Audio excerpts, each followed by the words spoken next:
श्री सद्गुरू अनंत महाराजांच्या पदस्पर्शाने पावन झालेल्या नात्याच्या भूमीमध्ये माता सौंदाई मंदिरासमोर व रवळनाथ महाराजांच्या चरणी प्रार्थना करून आज या व्यासपीठावर उपस्थित असलेले या शाळेचे चेअरमन श्री सकपाल साहेब, तसेच मुख्याध्यापिका Giri madam, sarpanch Sanjana Patil madam, Sapkal madam, माझे सहकारी प्रदीप साळवी, अतुल चित्रे, पांडुरंग चव्हाण, तसेच या शाळेसाठी महत्त्वपूर्ण योगदान देणारे काप मॅडम, पात्रे मॅडम, तसेच त्यांचे सर्व सहकारी बंधू आणि भगिनीनो, शुभ चिंतावे, शुभ इच्छावे, वचनी शुभ बोलावे, शुभ कर्माच्या सहाय्याने करावे जीवनाचे सोने, करावे जीवनाचे सोने.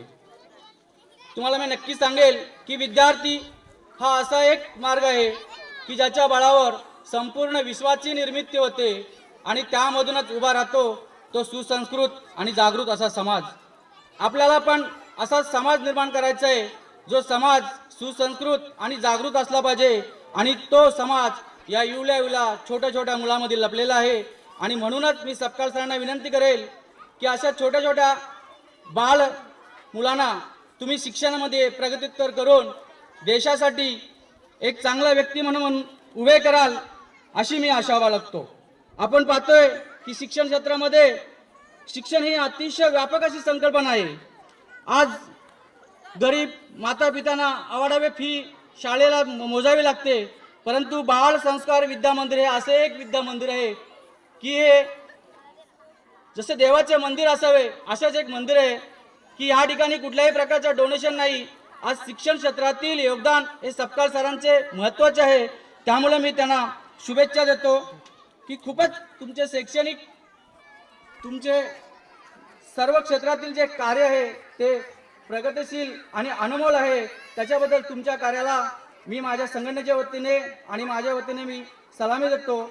आणि मी तुम्हाला नक्कीच सांगेल की आई वडील फक्त मुलांना जन्म देतात, आई वडील फक्त मुलांना जन्म देतात, परंतु खऱ्या अर्थाने जे संस्कार असतात, ज्या बालवयामध्ये संस्कार असतात ते मुलांना देण्याचे कार्य हे शिक्षक करत असतात.